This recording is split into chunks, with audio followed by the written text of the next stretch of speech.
If you don't know what the Constitution says, there's no way you can uphold it. It's the Cracker Barrel philosophers in Crabtree Corners. And it's the tycoons in Wall Street. It's all races, creeds, and religions. It's freedom to work at the job you like.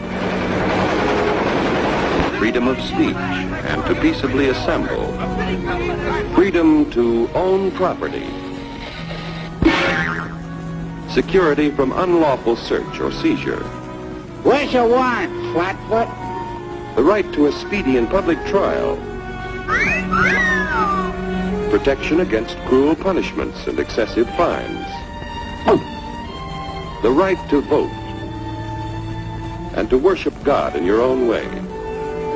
It is these freedoms that have made America strong. Okay, so we got our freedom. But management's lousing up everything. Labor is at fault. It's ruining the country. My constituents, as your elected representative, I can assure you Labor's right, management's right. I'm strictly neutral. Labor, management, politicians, bully. They can't tell corn from oats. Wait, Hurry, step right up, folks. Here's the answer to your problems. Dr. Utopia's sensational new discovery isn't. George Washington said that government is not reason. Government is not eloquence. It is force. And like fire, is a dangerous servant and a fearful master. Thomas Jefferson stated very succinctly, he said that the natural governing state of man is not total freedom. It is not liberty as enshrined in the Constitution. If you look at the history of civilizations across the ages, the vast majority, I'd say 90% of civilizations have been governed by an autocratic entity, an emperor, a king. It doesn't matter where it is written or even if it is written. You know, you need to understand the difference between rights and privileges. A right is inherent. I can sit here and I can think anything I want. You can make a law that makes it illegal, you know, to think about circles. And I can sit here and just think round, round, round, and I can just continue to break the law, and there's no way that anybody can know if I'm breaking the law, and there's no way that anybody can prevent me even if they know that I'm breaking the law. If you don't know what the Constitution says, there's no way that you can uphold it. And what we have today are people in very high power places of power that are laughing at people who bring up the Constitution. I don't worry about the Constitution on this, to be honest. That's right. Jackpot, brother. Oh, Keep... I don't worry about the Constitution on this, to be honest. The entity, i.e. the Congress, who has the responsibility under Article 1, Section 8 for our money and our monetary policy, if something goes wrong with it, they can't point the finger at somebody they delegated the job to. It's still their responsibility, and they need to take ownership for it. And we saw in the in the healthcare debate, we saw the legislators coming home and being held very directly politically accountable for their positions on healthcare, and that is the type of thing that these guys are trying to avoid.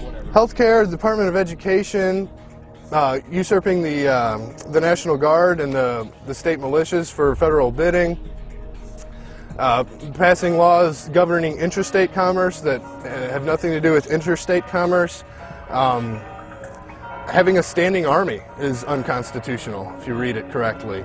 The Constitution provides for a navy, and that's it. The founders understood that the way we won the Revolutionary War was not through a large standing army, but the militias, and they understood that was the proper way to defend a republic, was through militias. The only thing you need a standing army for is offensive military action.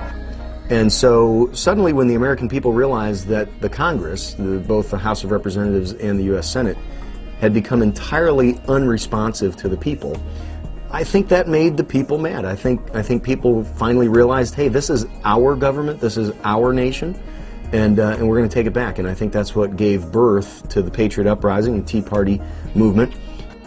If we were to look at a list of violations of the Constitution, the federal government, you could look at the Department of Education, you could look at the Department of Energy, you could look at recently the bailouts that have been passed. The federal government does not have the right to just print up money and bail out companies. no matter who they are, whether it's financial service companies or automakers or anyone else, and obligate the taxpayer. I do believe that the people of Missouri will overwhelmingly approve House Joint Resolution 88. If and when that happens, I'm sure that the federal government, the overreaching hand of the federal government, is going to sweep in and try to tell us that we've done something that we're not allowed to do. The bottom line is, sooner or later, there's going to have to be a showdown. In the building behind me, we have a Health Care Act introduced by Jane Cunningham, Senator Jane Cunningham, and Representative Tim Jones.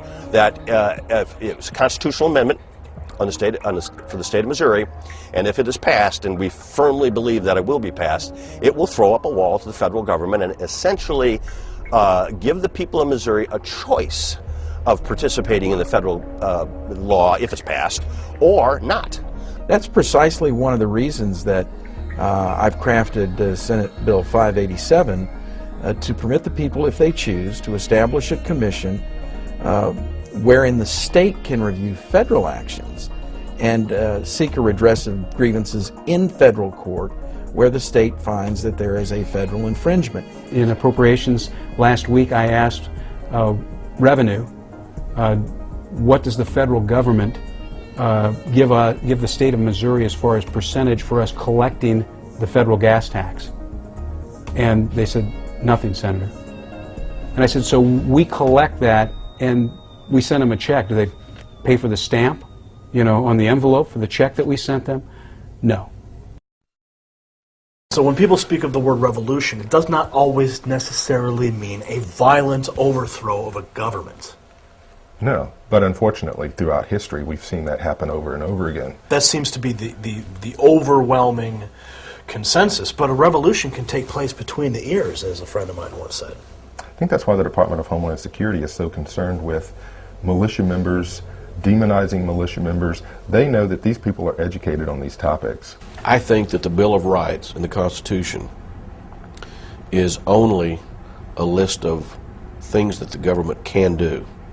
It is not a list of what the people can do. And that's very clear from what the founders, the framers of the Constitution intended.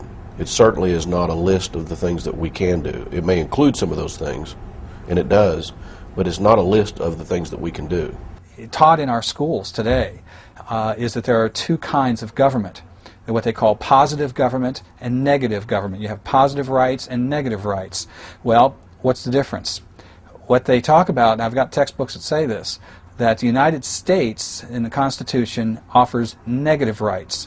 And what they mean by that is that the Constitution starts out saying government shall not. And what it means is that in this country, government is supposed to be under control of the people, it's supposed to be limited, and we have very definite ideas that our rights we're born with, and government does not grant those rights. On the other hand, almost every single other country in the world, particularly the quote-unquote democracies, a lot of the democracies that came out of after the Soviet Union fell and so forth, all of their constitutions are what are called positive rights. It says the government shall. And what that means is that government grants you your rights, that, and whatever gang of thugs are in charge today decides what those rights will be. Hillary Clinton announced that the U.S. would participate in what is now called the UN Small Arms Treaty. Now, this is being pushed by a great number of tin pan dictatorships, socialist states, and basically police states around the world as the way to control small arms trafficking.